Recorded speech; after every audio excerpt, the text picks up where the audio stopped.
follow you. This is a lot different down here. All right. Anybody has a cell phone, please turn it off. Disturbs the proceedings, I will have to confiscate it from you.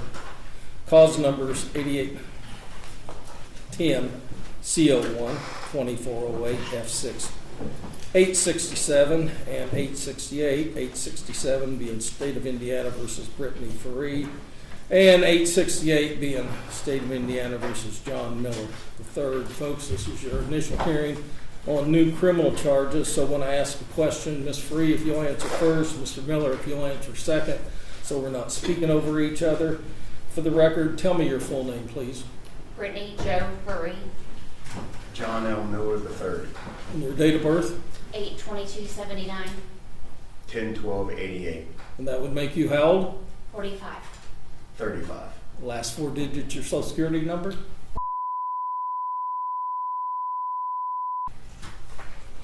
The address you provided on the pretrial release recommendation form, is that your correct address? Yes, sir. Yes, sir. And is that a good contact telephone number for you? Yes, sir. Yes, Your Honor. Are you under the influence of any drugs, including alcohol today? No. No, Your Honor. Read and understand the English language? Yes, sir. Yes, Your Honor. And if I say something you don't understand, will you let me know? Yes, sir. Yes, Your Honor. Ms. Feree, Special Prosecutor Richard Hurtle has filed one count of criminal conduct. That's conflict of interest as a level 6 felony. It would indicate, I, the undersigned affiant, do hereby affirm under the penalties for perjury as specified in Indiana Code 35-44.1-2-1 that between August the 21st, 2019 and December 31st, 2022 in Clark County, State of Indiana, you, being a public servant, that being Clark County Council, did knowingly or intentionally have a pecuniary interest in and or derive a profit from a contract between Clark County and New Chapel EMS, that being defendant voted in favor of funding contract for New Chapel EMS, Chief Executive Officer Jamie Noel, and defendant derived benefits of value from New Chapel and Noel, said contract being connected with an action by the government entity served by you, contrary to the form of the statutes in such cases made and provided by Indiana Code 35-44.1-1-4B, and against the peace and dignity of the state of Indiana. Mr. Miller, for you, it's similar. Conflict of interest as a level 6 felony. It would indicate that I, the undersigned affiant, do hereby affirm under the penalties for perjury as specified in Indiana Code 35-44.1-2-1 that between January the 1st, 2021 to January the 12th, 2024 in Clark County, State of Indiana, you, being a public servant, that being a Clark County Council, did knowingly or intentionally have a pecuniary interest in and or derive a profit from a contract between Clark County and New Chapel EMS, that being defendant voted in favor of funding contract for New Chapel EMS, Chief Executive Officer Jamie Noel, and you derived benefits of value from Noel, New Chapel EMS, said contracts being excuse me, connected with an action by the government entity served by you, contrary to the form of the statutes in such case made and provided by Indiana Code 35-44.1-1-4B, and against the peace and dignity of the state of Indiana. You each have level 6 felonies. A level 6 felony has a range of imprisonment of no time in jail if it's treated as a misdemeanor to 2 1/2 years at the Indiana Department of Corrections, with the advisory sentence being 1 year and up to a $10,000 fine.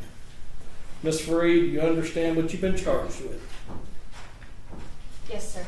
Mr. Miller, do you understand what you've been charged with? Yes, Your Honor. Ms. Feree, do you understand the potential penalty? Yes, sir. Are you sure you looked at Mr. Weitzel?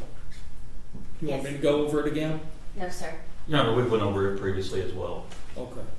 Mr. Miller, do you understand the potential penalty? Yes, Your Honor. And I see you have counsel with you. Have they been retained to represent you throughout these proceedings? Yes, sir. Yes, Your Honor. Okay. Then I need to tell both of you have a right to a speedy public trial by jury in this county.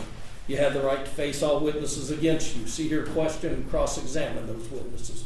You have the right to have witnesses brought into court to testify on your behalf. And at your request, the court will issue subpoenas requiring those individuals to come into court to testify on your behalf or to bring evidence in. You have the right to have the state prove you guilty beyond a reasonable doubt. You have the right to remain silent, cannot be required to give any testimony or make any statements against yourself to anyone. You do have the right to be heard in your own defense at any hearing or trial concerning the charges against you. Anything you say, however, may be used against you. Do you have any questions concerning your rights? Ms. No, Feree? sir. Mr. Miller? No, Your Honor. All right, then I will enter, I will ask. Mr. Weitzel, how do you wish to enter a plea on behalf of your client? We'd ask that you enter and not get declared on Ms. Feree's behalf, Judge. And Mr. Bateau? Not guilty, Your Honor. All right. I will set this for a pretrial conference for both of them, October the 11th at 10 a.m., an attorney conference, omnibus date, October the 26th at 1:30 p.m., and trial dates of February the 3rd, 2025. They're not joined together, but one of them could be tried on that date. Mr. Weitzel, do you have any questions at all? Or does your client have any questions at all? No, Judge. Mr. Bateau? No questions, Your Honor. All right, let's take up the issue of bond, since they were held without bond pending today's hearing. Mr. Hurdle, would you like to be heard? I would, Your Honor. I'd like to briefly call Detective Herron to the witness stand with respect to Ms. Feree. All right. I'm not sure where the witness stand is here. Yes.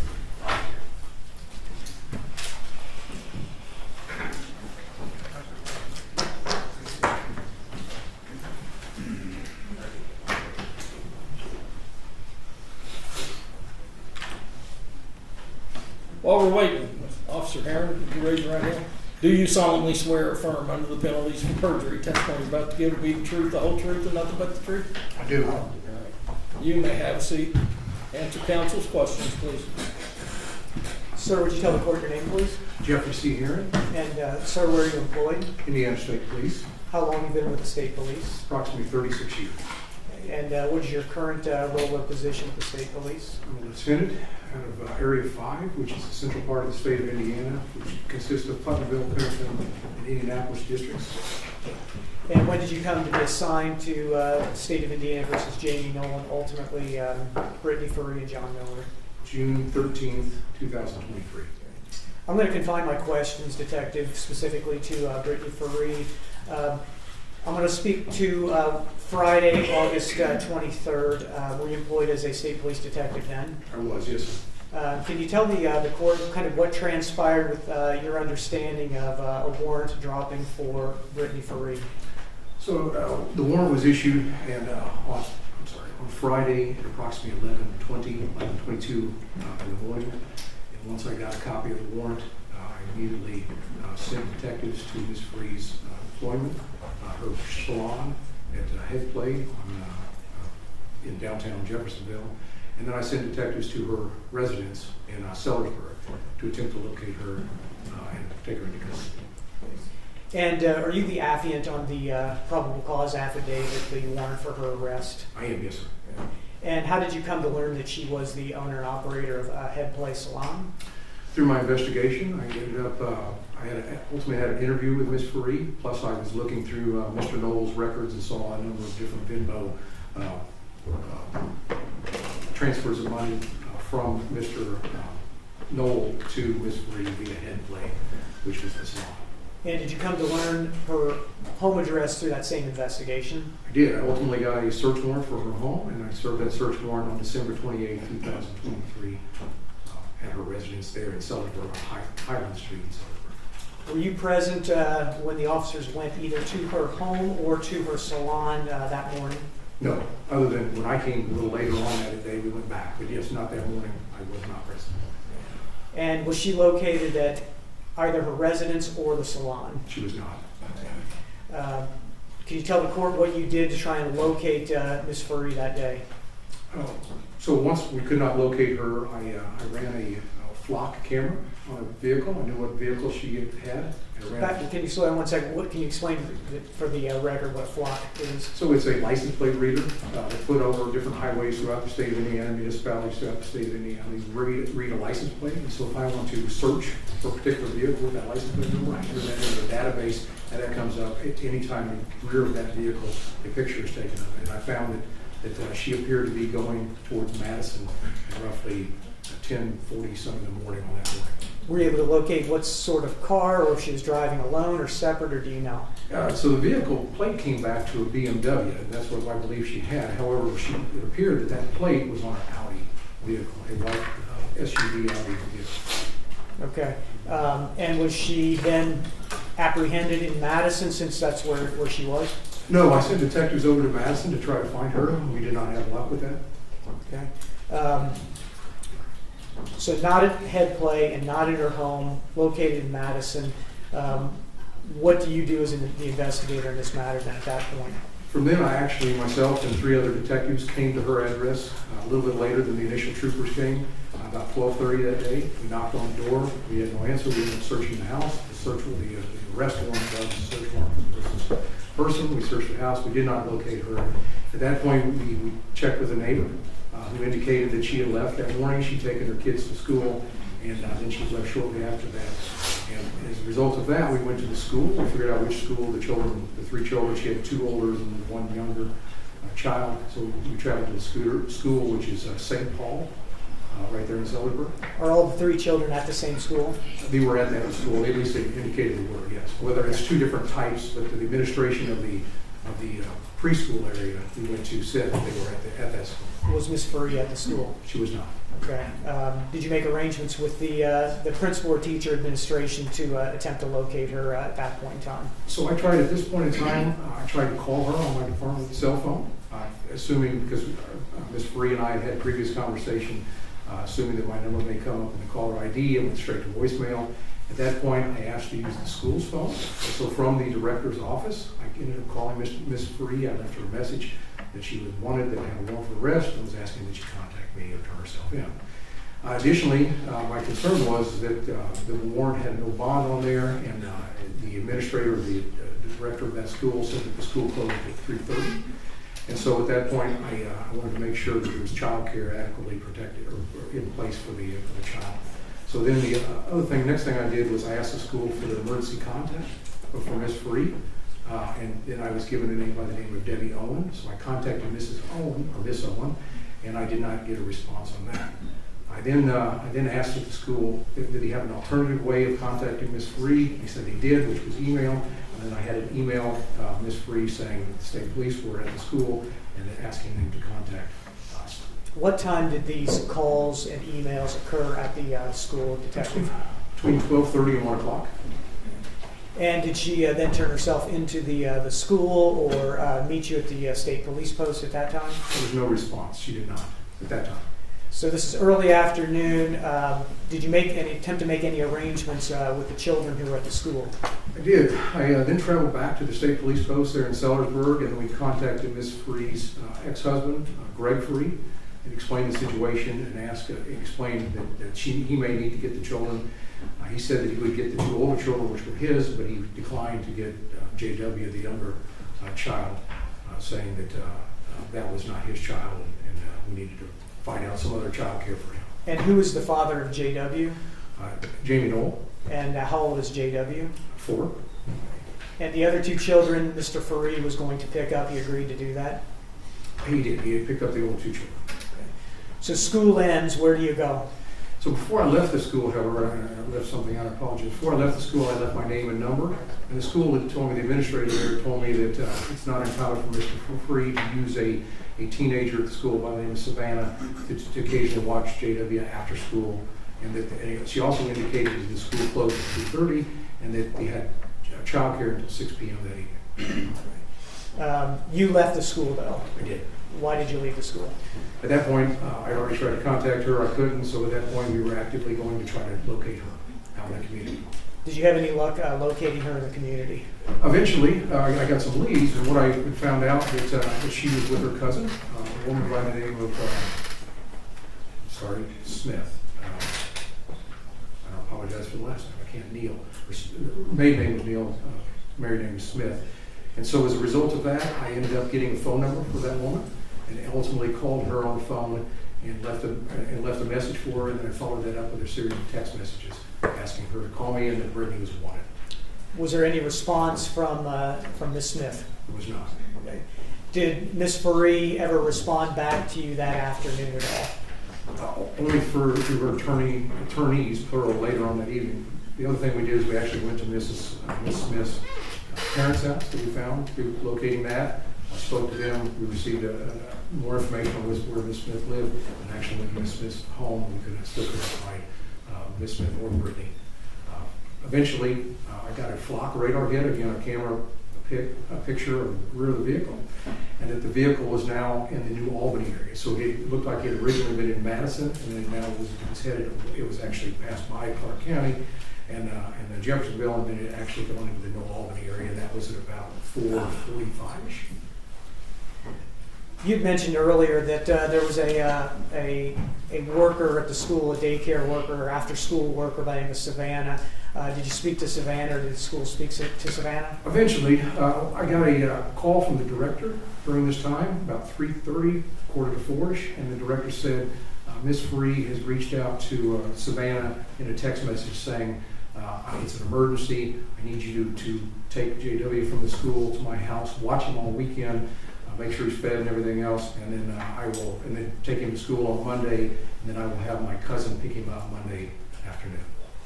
Is that when Brittany Feree turned herself in to you then? She did not. That concerned me because now the school is at this point closed. I don't know about this teenager watching the child. I know that both one parent is incarcerated, the other one is soon to be incarcerated, and that concerned me, so I ended up asking one of our detectives for state police, Mike Bennett, to go and take the child at the school, take him to the post to watch, and then I actually texted again Ms. Smith and Ms. Feree and said, your child is now at the state police post, and at that point I called DCS and asked them to start the procedure for placement of the child. Sometimes that takes a while, even hours, and so I wanted, especially on a Friday evening, I wanted to make sure that was in the process of working. Is that protocol when you have an underage child and both parents seem to be not located or incarcerated? That is pretty standard, yes, sir. Okay. And did DCS respond to you that they would get involved? They did. I called the hotline, and then I ultimately got a call from the FCM, or family case manager, who ultimately called me on the phone and explained that they would come to the post and work through the placement. Okay. And did they come to the state police post? They did, yes. Okay. Do you ever hear ultimately then from Brittany Feree? I got a call from one of our attorneys, and a female, and I apologize for the name. I'm not from this area, so I don't know the attorneys by name. And then I ultimately got a call from Mr. Weitzel, who called and said that Brittany would be turning herself in to the sheriff's department. I asked that he tell her to come to the post so she could sit down with the DCS worker and go through the placement of her child. And instead, I got a call a few minutes later that she had turned herself in roughly 5:30-ish, 5:35 at the jail. So there's a window of about, 5 to 7 hours where you're actively looking, state police are actively looking for Brittany Feree, and she's not to be found. That's correct, yes, sir. Okay. Efforts were made with the salon, her home, the school, her cousin's parents. Yes. Anyone else? And then of course we left a message for the emergency contact person. Talking to her later, she'd been out of state. She was not able to respond. But that person also, and then the neighbor too.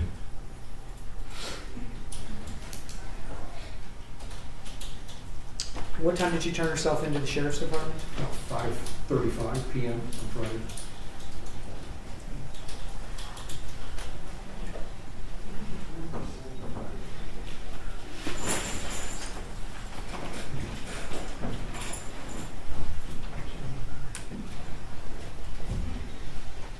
Judge, I don't have any other questions right now. Thank you. Mr. Washington. Thank you, Judge. Now, Detective, you said that you sent detectives out to Brittany's salon and her home when the warrant got issued on 8/23, correct? That's right. What time did you say that you sent them out there? The detectives, Mhm. 11:47? 11:47 in the morning? Yes, yes, sir. Okay. Do you know what her salon hours are? I do not. Okay. So you don't know if it was actually open that day or not? I don't. Although there was a ring doorbell, and they activated the ring doorbell and did not receive response. Okay. But you don't always receive a response when you ring a doorbell, correct? Well, ring type camera. I understand what you're saying. You're That's asking me a got question I was going to finish answering. Well, and I believe the type of. Let me stop you right there. Okay. So I understand what a ring doorbell is. I understand it's got a camera in it. Okay. Even with that type of doorbell, you don't always receive a response back from the person that owns that doorbell, correct? I don't know the answer to that, sir. Have you ever- I don't have a ring doorbell. Have you ever used one? Yes. Okay. Did you get a response every time you used it? No. Okay, thank you. Now, you said she wasn't at her salon or her home that morning, correct? That's correct. At 11:47, almost noon. Do you know if she knew that she had a warrant at that time? I don't know whether she knew she had a warrant at 11:47. I think she knew she had a warrant about 12:30, 1 o'clock. because I And how's that? texted.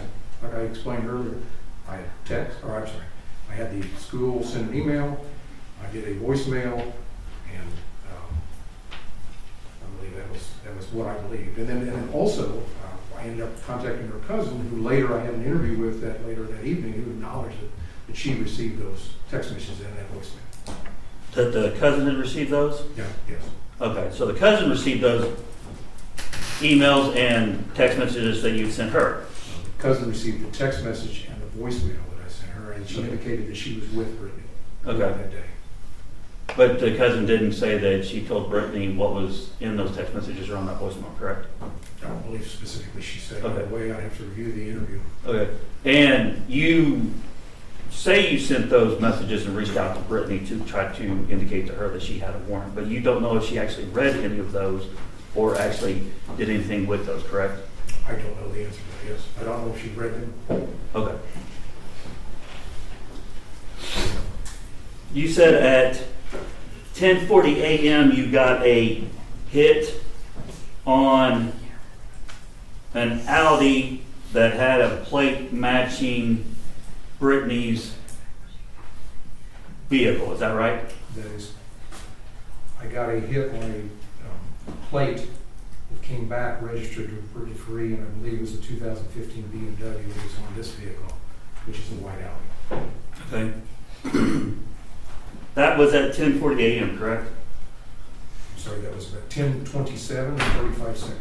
Okay, so 10:27. You didn't even attempt to go serve the warrant on her for at least another hour, correct? That's correct, yes, sir. Okay, so her going to Madison in a vehicle doesn't have any relevance then, correct? I didn't imply it did. Okay, all right. And you didn't check to see if she actually sold her BMW and bought that Audi, correct? Actually, I did do a little bit of digging, and that's what my understanding, it was just word of mouth from other people that knew Brittany. Okay, so But B&B wise, the Bureau of Motor Vehicles wise, she did not register this vehicle, to my knowledge, which it's not in the system yet. Okay. But it's not a situation where she jumped in a white Audi and took the plate from her BMW and put it on there that morning because she had a warrant. The information I was receiving, she bought the white Audi and traded in the BMW. Okay, well before this warrant was issued, I don't know when that happened. but before this, right? That was the indication of the people I spoke Okay. to. Yes, sir. All right. Now, you said you talked with a neighbor about 12:30 when you went to her home, is that right? I said, we talked to the neighbor, Okay. so I didn't actually talk to the neighbor. I was Okay, present. so somebody else talked to the neighbor, you were present though? One Detective Hanson spoke to the neighbor. Okay, but you were present? Present as in at her house at the location, whoever we're talking about wasn't present as in physically there. So you weren't present with him when he talked with the neighbor then? Correct. Okay, so you're being told what the neighbor told him by him, correct? Correct. Okay. Now, the neighbor said that she took her kids to school that morning? That was my understanding, yes. Okay. Nothing unusual about that, right? No, sir. Okay. The two children that were picked up later on from the school by her ex-husband, those are his children, correct? Joint children, yes. Okay. Do you know if he was supposed to pick them up that day? I don't. Okay, so it could have been that he was scheduled to pick them up anyway, right? I don't believe he's indicated either way. He just said he's Okay. going to pick But you don't know either way? Correct. Okay. Now,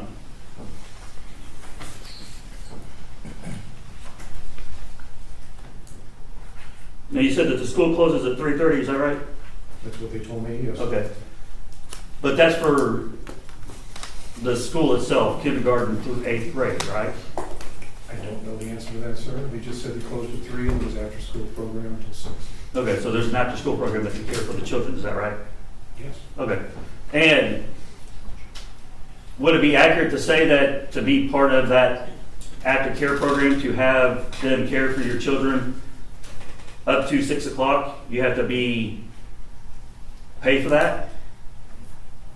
I don't know. They did indicate that she used the after-school care program. Okay, so JW was part of the after-school care program. That's what they indicated, yes. Okay, so he had the ability to be there until 6 o'clock, right? He did. Okay. What time did you take him from the daycare? Roughly, I'll tell you.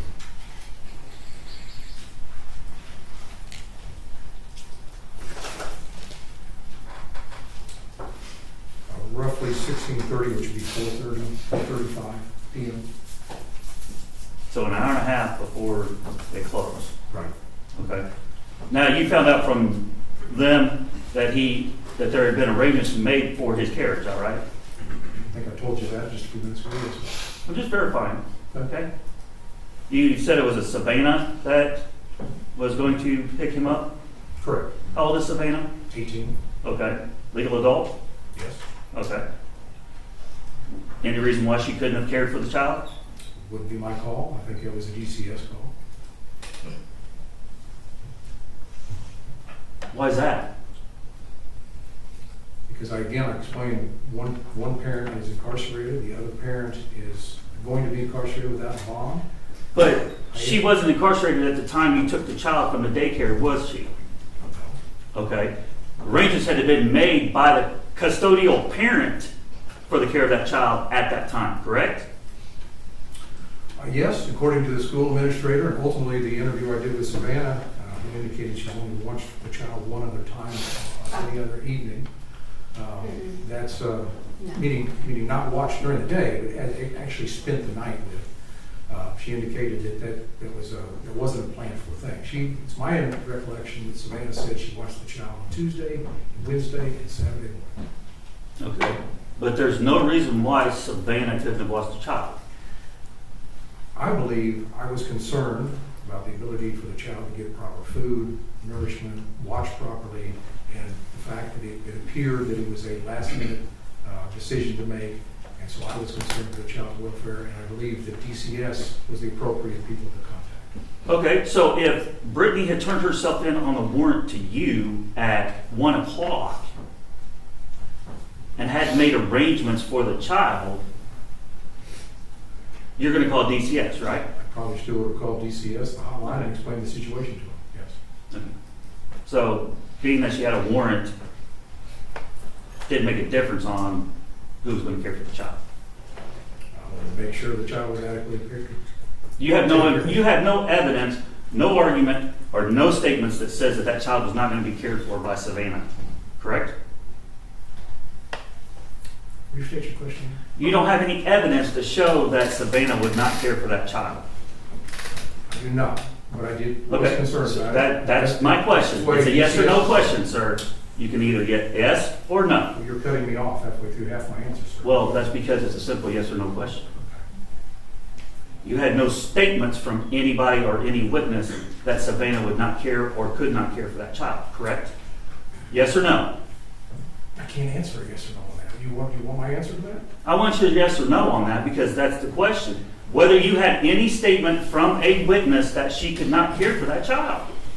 Judge, I can't answer that question yes or no without a qualifier. Judge, I would ask that you ask or order the witness to answer the question as a simple yes or no question of whether he had statements from a witness that Savannah could not care for that child.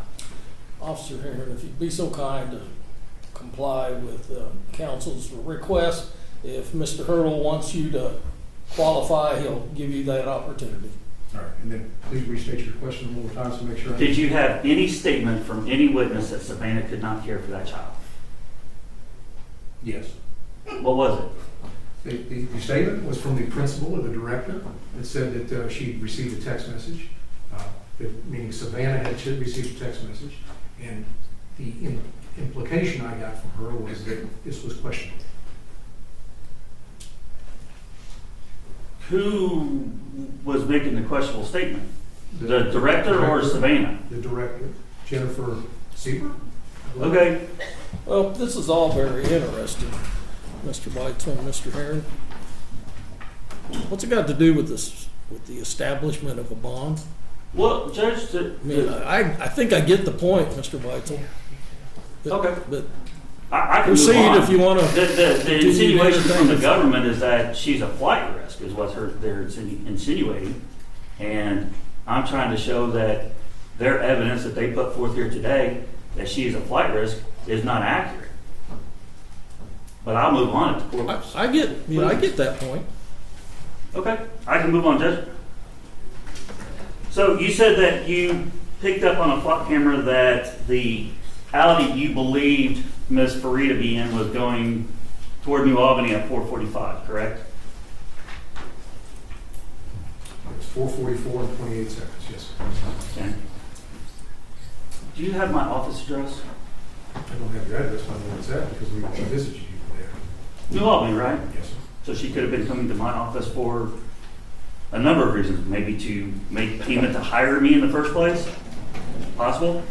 Anything's possible. Okay, and then after you didn't see her again or learn any additional information about her or where she was located until you received a call from me, is that right?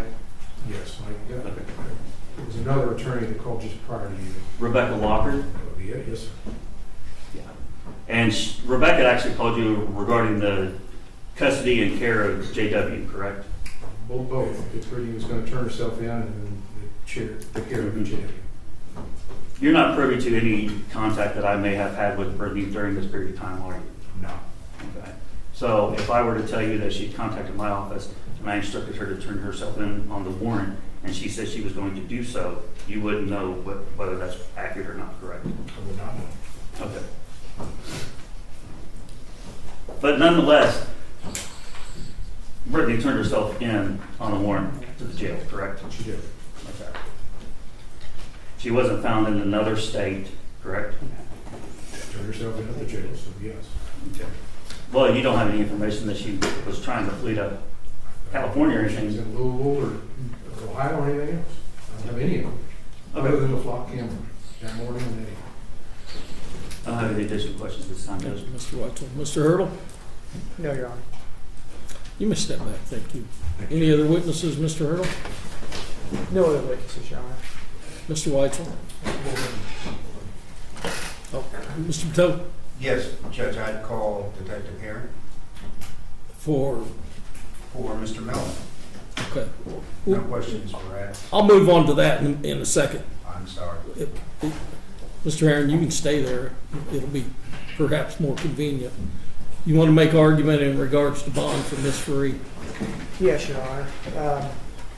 Your Honor, the state would ask the court to review the factors set forth in 3533.8 the amount of bail and look at those factors for Ms. Feree as required by statute. I'm going to ask the same thing with Mr. Miller and ask the court to take a look at those.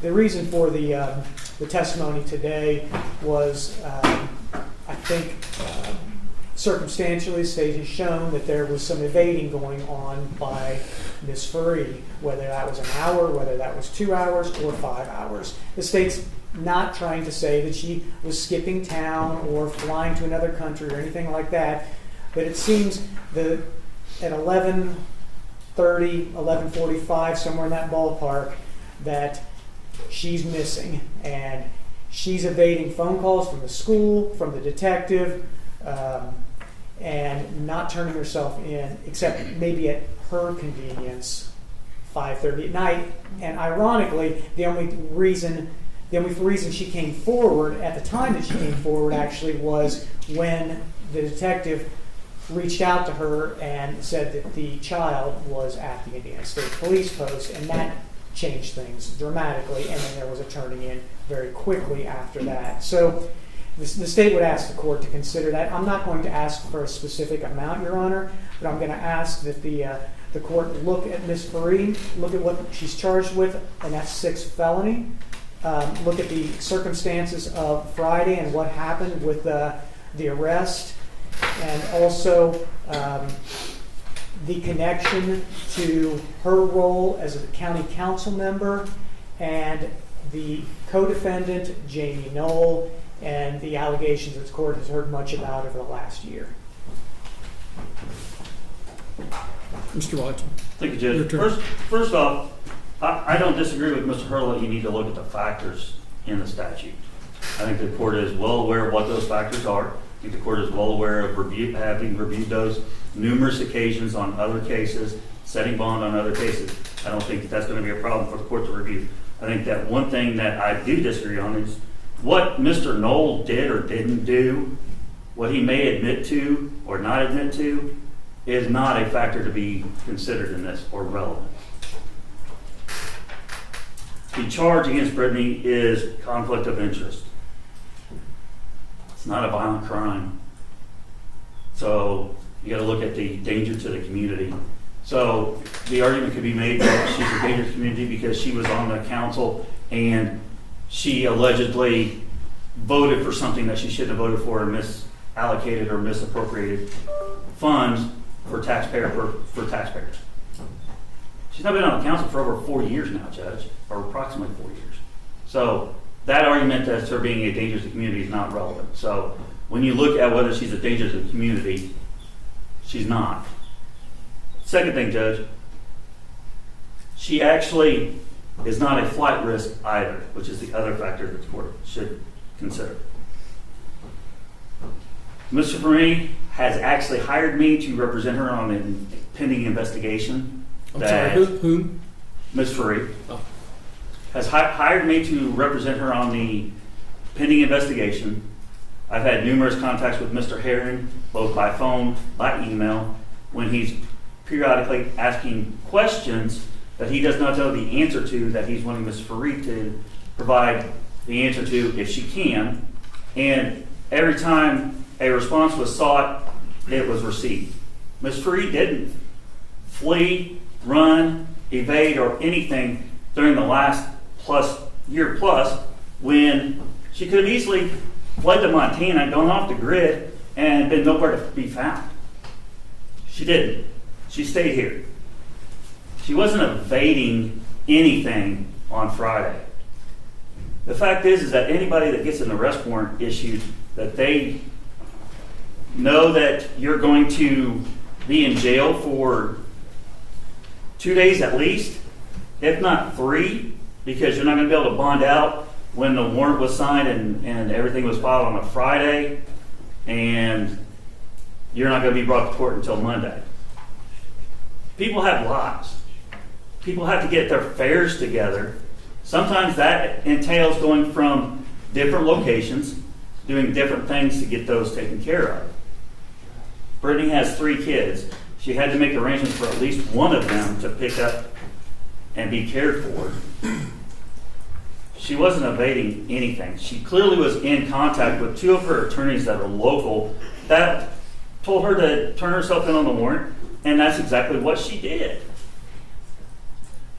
What she didn't do is didn't turn herself in on the warrant to the state police post for Mr. Herron to arrest her.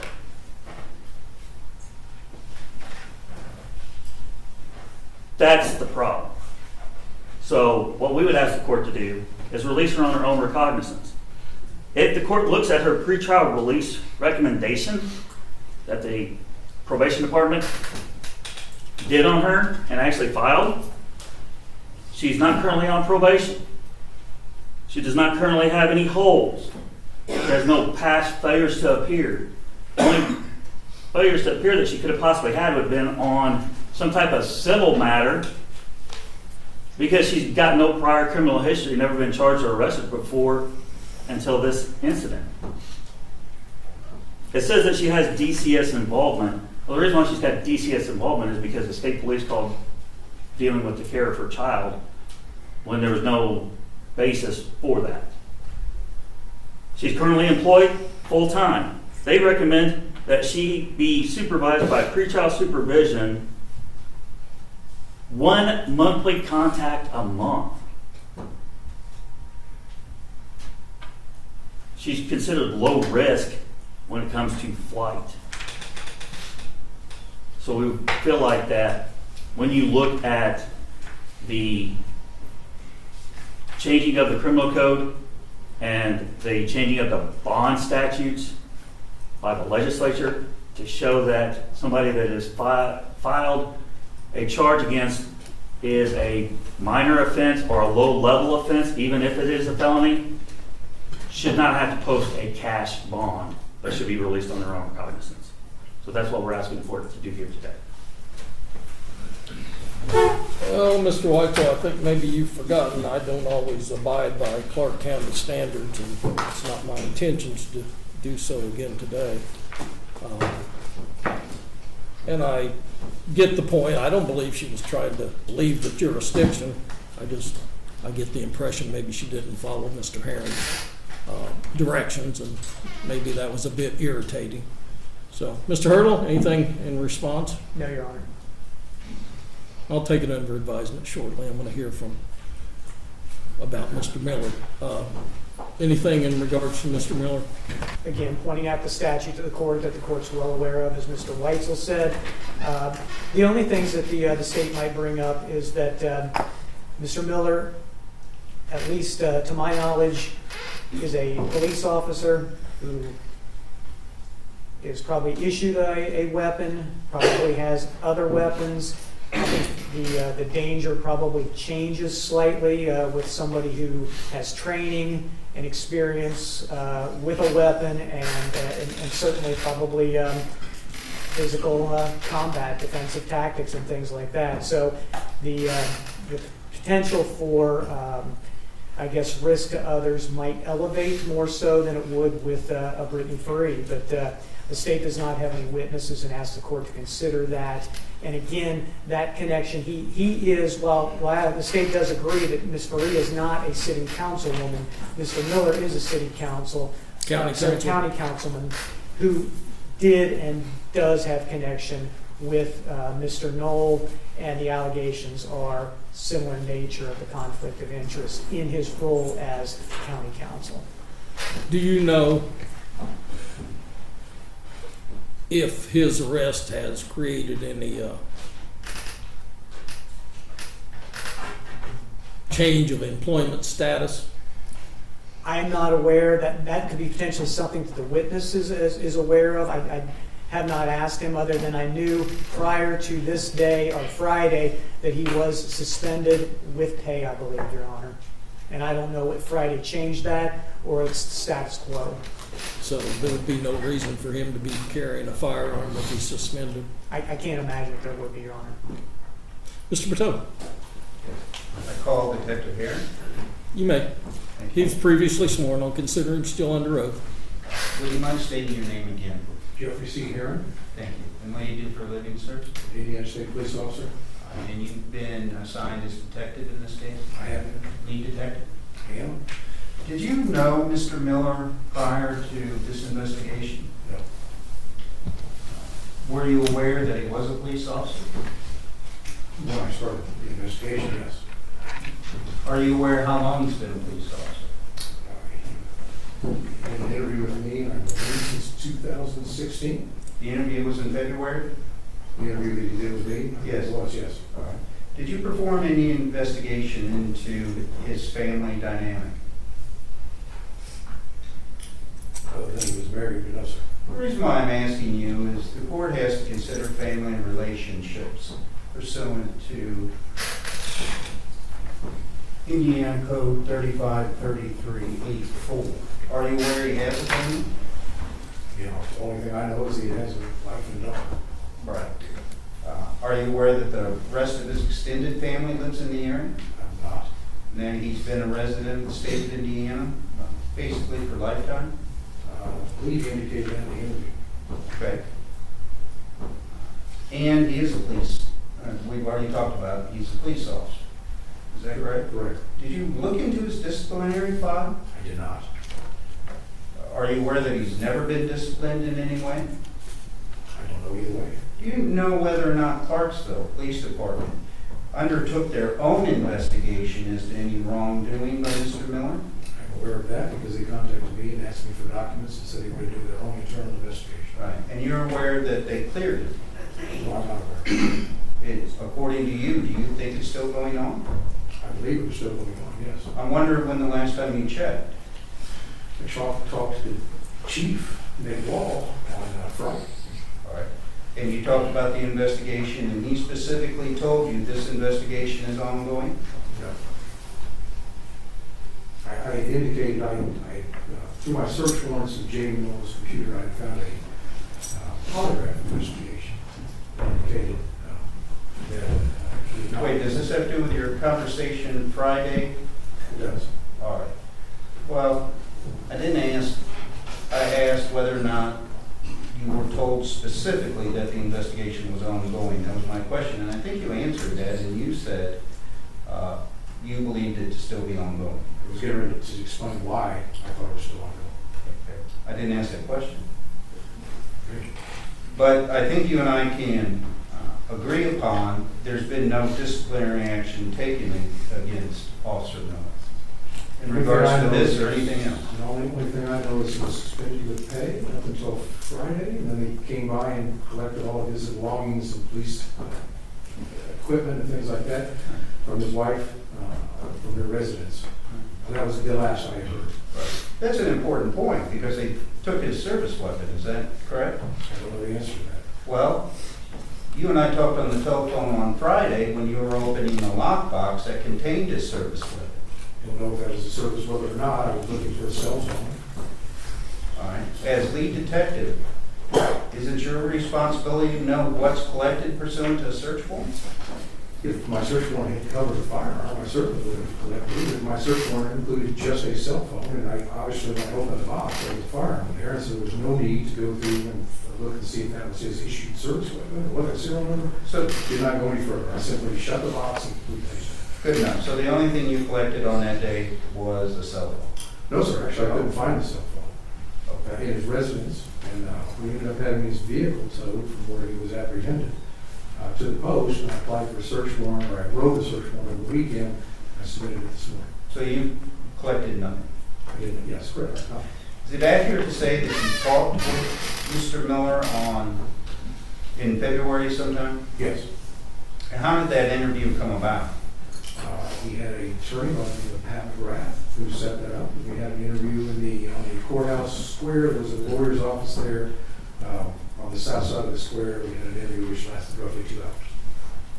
And did he cooperate during the interview? Yes. Your probable cause affidavit indicates that he issued several incriminating statements. Yes. Did you ask him to do anything else besides participate in the interview? I asked him for some documentation as far as bank records and different Venmo receipts. And some, he went on some different, or a trip in particular, the Cuban one, and asked him for the documentation for that. And did he provide you those things? Through his attorney, he did, yes. Great. So I think the important thing for the judge is you and I agree that he's been totally cooperative. That's not correct. How would you say he was not cooperative? I asked him where his cell phone was, and he declined to answer. And then I said, unfortunately, I'm not going to get a search warrant. It's going to be a rather lengthy process. Your vehicle's going to be detained. And he said, don't talk to me. Which was his right. Absolutely. But you're asking me to cooperate. I understood. That was a good thing. Thank you.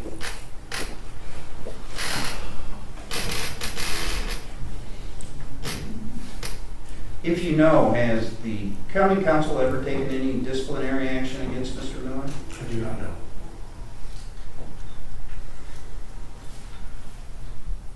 Besides the charges in this case, are you aware of any wrongdoing by Mr. Miller?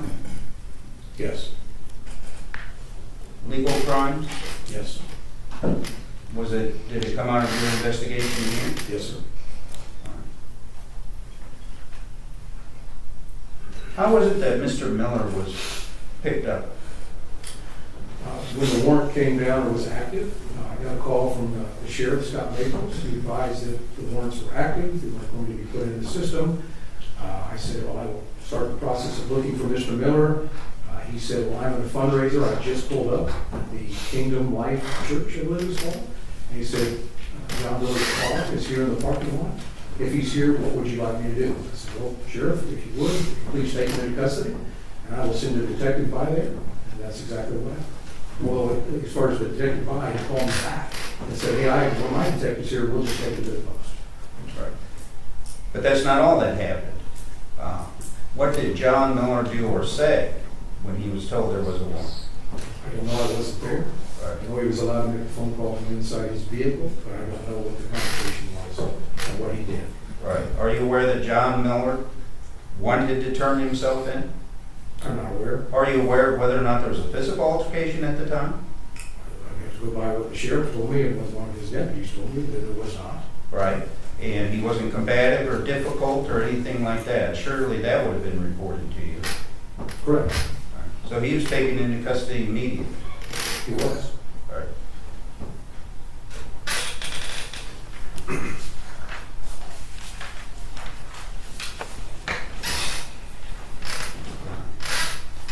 You don't disagree with me that under Indiana Code 353384, he's got a significant length of time as a resident of the state of Indiana?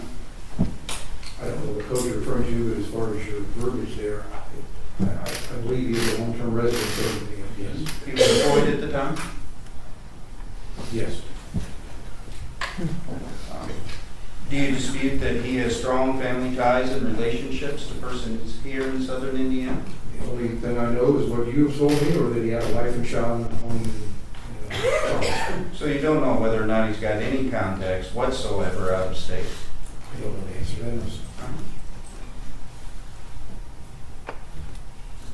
Do you know whether or not, has he ever been ordered by a court to appear for anything? Yes. It's my understanding that he was arrested in Louisville on 2 different occasions prior to being employed with the Clarksville Police Department and the Sheriff's Department. And at one point he gave a false name and he had a failure to appear warrant for him. Was that in 2010? I don't know the exact dates. I'd have to look at the documentation. Are you aware of the nature of the failure to appear? I believe it was an OWI and then there was another one where he gave the false name. I'm not sure. PI? What the indicated, Louisville PD indicated that there's been an expungement of some of that. I'm still trying to figure out exactly what that was. Misdemeanor case? I don't know. Again, still trying to figure out what it was. All right. But you can't explain to the court today the nature of the failure to appear. I can't. Do you know if it was an attorney's fault? I don't know the answer to that.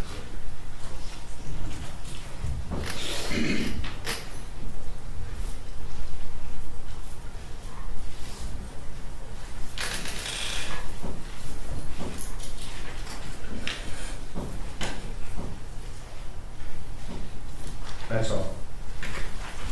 Mr. Feree? Mr. Bateau asked you about were you aware of crimes that the defendant either was accused of, committed, or was convicted of as part of your investigation, and what were those?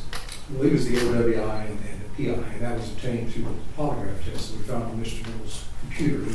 He had a free polygraph questionnaire, and he described his arrest, his failure to identify, or I'm sorry, false identification and arrest. And that was in Louisville or the Commonwealth of Kentucky? It was in Kentucky and Louisville, I believe, is what it indicated on the polygraph. So there's been past arrests, Correct. and there's been a past failure to appear? I believe so, yes. That's what it indicated on his questionnaire, yes. Plus, that's what Louisville indicated, that, again, possible expungement. That's all, Judge. I want to be clear on that. The way it works is it's not necessarily disqualifying for employment that a police officer has been in trouble? No, failure to disclose that, at least with the majority of them, if you do not disclose a police arrest, then you're lying to our employer because they ask that question. Well, see, I say you're wrong. That's not what happened. Don't they ask police officers whether or not, potential police officers, whether or not they've had criminal trouble before? In this case, they did, yes, but all in background investigation I'm involved with, yes. Yes. And so he disclosed those at that time. He disclosed them to the sheriff, Jimmy Noel. To my knowledge, he didn't Okay. disclose them to Clarksville PD. But that's just my knowledge in my conversation with the chief. All right, so he disclosed them to Jamie Noel. But are you saying under oath that he did not disclose them to Clarksville, or that he intentionally lied to them about having those convictions after he'd already told the sheriff? What I would tell you to that is that my conversations with Chief Wall indicated to me, and I don't know the exact facts, I haven't looked that far into it, indicated to me that it was not disclosed, that that's off his word and not me actually seeing his files and jackets and what he disclosed or not. So I don't have any self, other than Chief Wall's statement, I don't have any other information. When was this thing? This Yeah. polygraph? The bottom? Yeah. I can provide a copy to you, sir, but I believe it was in 2016. All It was right. done by Paul Hansen. And so well, Chief Wall said, that's the way I remember it, I guess. I don't know exactly characterization. My conversation with him on the Well, phone. the characterization is important. I can't let you off the hook on that one. I'm trying to be as descriptive as I can. But I did not look at Mr. Miller's file, jackets, anything in Clarksville PD. All I have to do is go off what the chief explained to me. Well, that's not true. You could have got those things. You just didn't. Good, no one. But Right. That's more of an internal. Right. I would think that honestly you do that if you're prepared to testify that he made a dishonest statement. I'm in the But process that's of too looking much. through that up. I've contacted the local PD, I've asked them to the records, I've asked them to do research. Wait. No, we're talking about Clarksville records. I know, but you're asking me if I'm looking at the past, his arrest, and I need to start with the local police department, because that's where the arrest and budgeting from. But anyway, you didn't look at any documents. I looked at the locals documents that they sent. That's not what I'm asking you. I'm talking about Clarksville, and you know. I'm not asking you about Louisville. The questions are broad. and I You don't didn't want to say- review any of the Clarksville records concerning this polygraph. I have not. Thank you, that's it. No other questions, Your Honor. Like to make argument? Or Mr. Bateau, do you have any other witnesses? Mr. Bateau, do you have any other witnesses? I have no other witnesses, Your Honor. Like to make argument? Your Honor, the state is not going to ask for a specific number for bond today. Again, I'll go back to the statute. But I also thought that the witness that the defense called provided some insight and shed a little bit of light on a couple of things.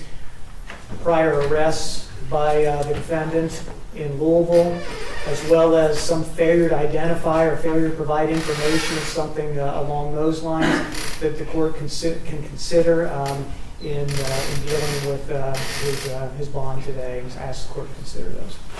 Mr. Bateau? Judge, I don't think the court can consider those things because the officer testified that they may have been expunged.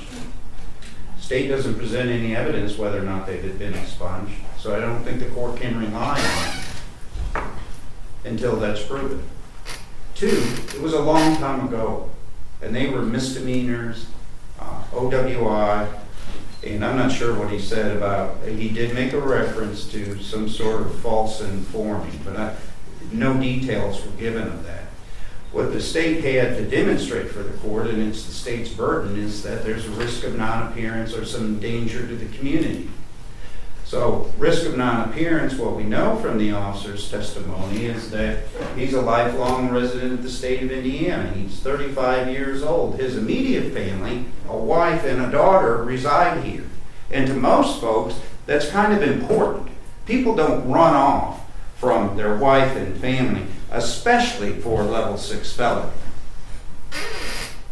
Also important is that the rest of his family is here. His roots are here.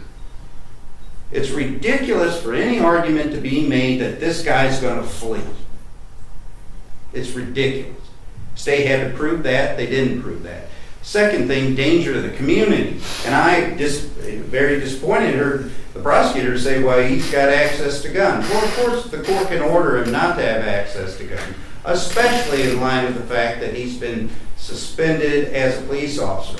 But more importantly to that, although it's difficult to understand what they say he did, some sort of a conflict of interest by voting for funding for the fire department when he was getting a few free meals and maybe vacation, some substantial things, I'm not quibbling, some substantial things from Jamie Noel, with no evidence as to whether or not he knew how Jamie Noel was paying for those things.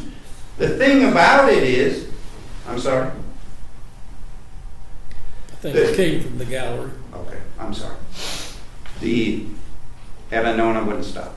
Sorry. So the thing of it is that Indiana statute 3533.84 says, subsection B, bail may be set no higher than the amount reasonably required to assure the defendant's appearance in court or to assure the physical safety of another person or the community if the court finds by clear and convincing evidence that the defendant poses a risk to the physical safety of another person or the community. Now, we certainly don't have that from the offense itself. And I can't understand the state's argument that, well, he's a police officer, so he has guns, even though there's no indication as a police officer or as an individual he has ever acted irresponsible with a gun. No evidence that this man ever threatened anyone. No evidence that this man has been improperly aggressive to another soul on this earth. And the offense indicates nothing about violence or dangerousness. It just isn't there. If it is there, the state didn't show it to us by clear and convincing evidence today. This officer didn't testify, the only witness presented. This officer didn't testify that he's dangerous. He cooperated with law enforcement throughout the investigation. Now, it was a proper response, and I'm glad the officer says that, hey, he didn't surrender himself. But the court can't use that as a term of in setting a proper amount of bond because it's his right to. Criminal defendants don't have to consent to searches, make statements, or any of those other things. Now, that's something he certainly would have been aware of when he made his statement, but he didn't have to surrender his property. So you have what is a law-abiding person his entire life except for the OWI and the PI. And maybe he gave a false name. We don't know because there wasn't any evidence. Maybe he gave a false name when he's underage and he's arrested for illegal consumption. The passage of time alone on that from 2010, I think gives that really no weight or very little weight. Combined with the fact that it may be expunged and shouldn't have been referenced at all. The Indiana Constitution, Article 1, Section 17, guarantees a reasonable bond. Section 18 protects my client from excessive bond. Those are due to the circumstances. The circumstances in this case indicate he should be OR. Remember, the Supreme Court in the case called Feree, kind of the seminal case on bond, said that precise thing. People are presumed to be OR. Pretrial incarceration is the exception and not the norm. Of course, the criminal rule on bond says that exact same thing. So he's presumed to be released until they show us something. But nothing's been shown. Judge, I am going to request in the strongest terms that he be released on his own recognizance. I would point out, although I heard the court's comments earlier about the pretrial screening does say that he's category 1, a low risk. And I'd point out that the rule requires the court to consider. It doesn't require the court to act on it or to accept it, as the court well knows. But it does require the court to consider. That's all. Thank you. Thank you, Mr. Tucker. Anything else, Mr. Burnham?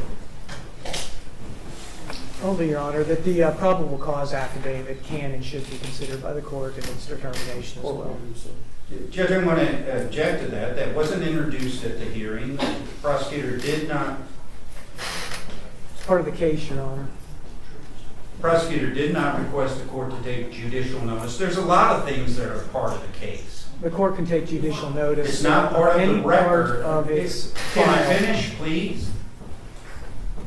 The court can consider anything in this hearing that wasn't made a record of during the hearing.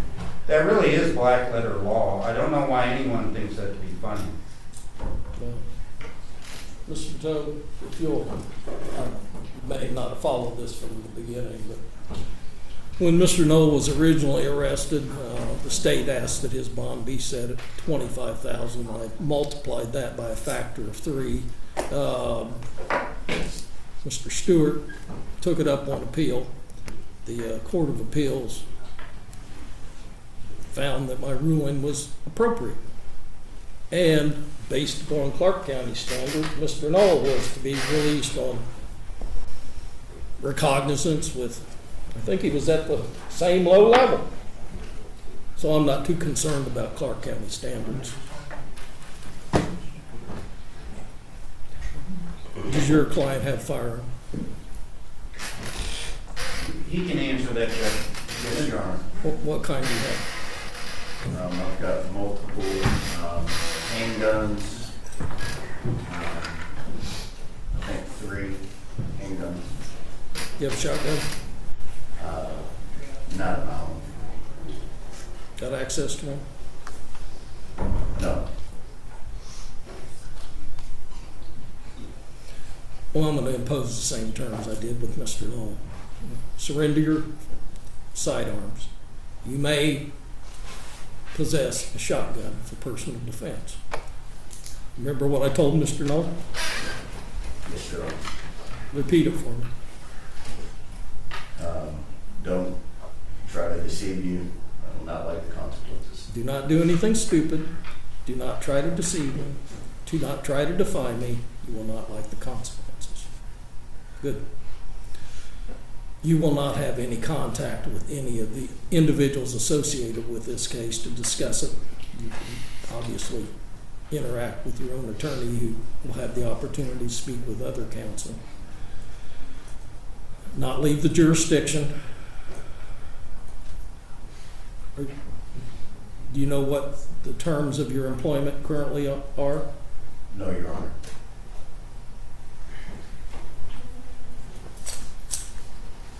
Can you post a $3,000 bond?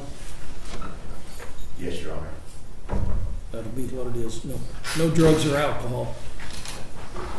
Yes, Your Honor.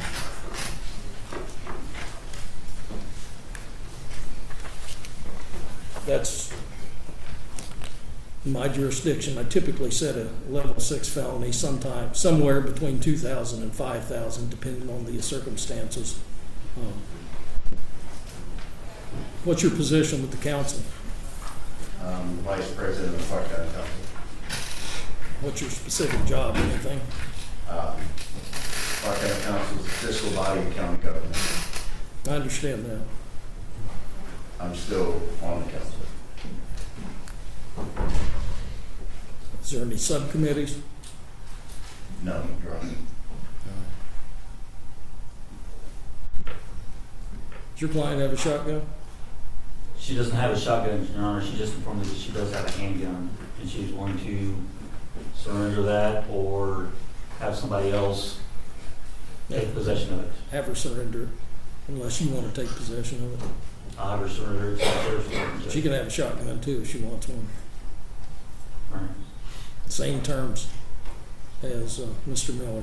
except I'm gonna set it at 3,500, because it seems like she has some trouble following directions. Can you post that?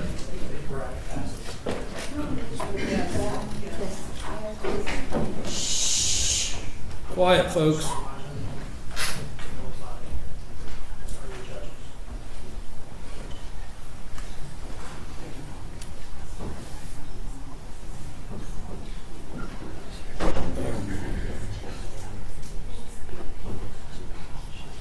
Okay. All right.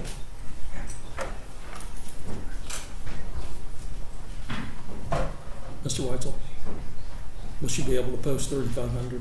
She will, Judge. Same terms?